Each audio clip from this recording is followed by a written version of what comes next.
Saudara dan saudari terkasih, Injil kita pada hari ini diambil dari Injil Markus bab 6 ayat 53 sampai 56. Pada suatu hari Yesus dan murid-muridnya mendarat di Genesaret dan berlabuh di situ. Ketika mereka keluar dari perahu, orang segera mengenal Yesus. Maka berlari-larilah mereka ke seluruh daerah itu dan mulai mengusung orang-orang sakit di atas tilamnya kepada Yesus, di mana saja kabarnya ia berada. Kemanapun Yesus pergi, ke desa-desa, ke kota-kota atau ke kampung-kampung, orang meletakkan orang-orang sakit di pasar dan memohon kepadanya supaya mereka diperkenankan hanya menjamah jumbai jubahnya saja. Dan semua orang yang menjamahnya menjadi sembuh. Demikianlah sabda Tuhan, terpujilah Kristus.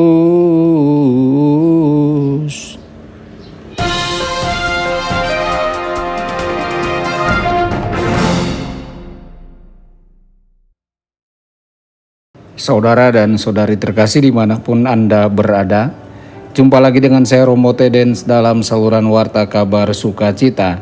Semoga Anda semua dimanapun berada senantiasa dalam keadaan sehat dan berbahagia.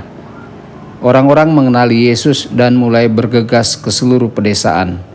Saudara-saudari, sebagian besar orang-orang dalam Injil hari ini tidak terburu-buru pergi ke seluruh pedesaan untuk mengundang orang lain datang dan mencari pengampunan dan penyembuhan spiritual dari Yesus. Mereka memang tergesa-gesa, tetapi mereka tergesa-gesa membawa orang sakit agar Tuhan menyembuhkan mereka dari kelemahan fisik mereka. Saudara-saudari, betapa butanya hati manusia yang seringkali lebih takut pada penyakit fisik daripada kelemahan rohani dan jauh dari rahmat Tuhan.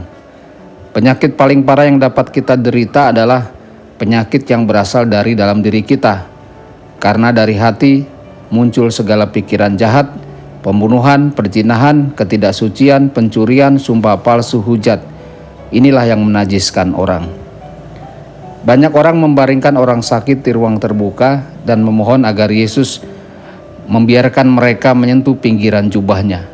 Saudara-saudari, orang-orang suci selama berabad-abad sangat percaya bahwa menyentuh Kristus melalui penerimaan sakramen Komuni Kudus menghasilkan penyembuhan dan penebusan rohani. Hati saya telah terluka oleh banyak dosa. Santo Ambrosius biasa berdoa sebelum dia merayakan misa. Pikiran dan lidahku dibiarkan tidak terkendali. Tuhan adalah kebaikan dan kekuatan. Dalam kerendahan hati dan kebutuhanku, aku berpaling kepadamu, sumber belas kasihan. Aku bergegas kepadamu untuk disembuhkan. Aku berlindung di bawah perlindunganmu. Aku rindu untuk bertemu denganmu, bukan sebagai hakim tetapi sebagai juru selamatku. Tuhan, aku tidak malu menunjukkan lukaku. Hanya Engkau yang tahu berapa banyak dan seberapa serius dosa-dosaku. Dan meskipun itu dapat membuat aku takut akan keselamatanku, aku menaruh harapan pada belas kasihan-Mu. Pandanglah aku dengan belas kasihan. Saudara-saudari, semua orang yang menyentuh Yesus Kristus dengan jaman iman disembuhkan. Wanita Kanaan, orang buta, 10 penderita kusta, pria dengan tangan lumpuh, anak perempuan Yairus, anak laki-laki yang kerasukan setan, orang tuli. Semua orang dalam Injil ini memiliki kesamaan, yakni mereka memiliki iman. Iman merekalah yang menyebabkan Tuhan menyembuhkan mereka. Ungkapan yang digunakan dalam kasus wanita yang mengalami pendarahan dengan mengatakan, kekuasaan telah keluar darinya. Iman adalah salah satu tindakan manusia yang paling kuat, karena Tuhan sendiri memilih untuk digerakkan olehnya.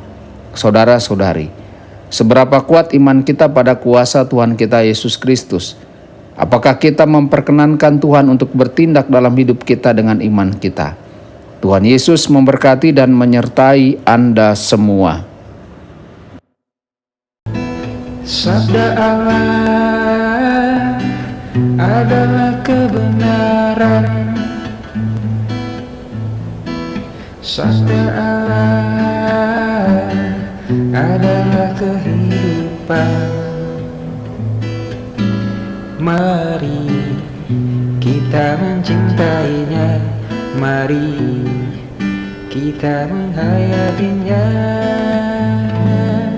ya Tuhan yang ku muliakan.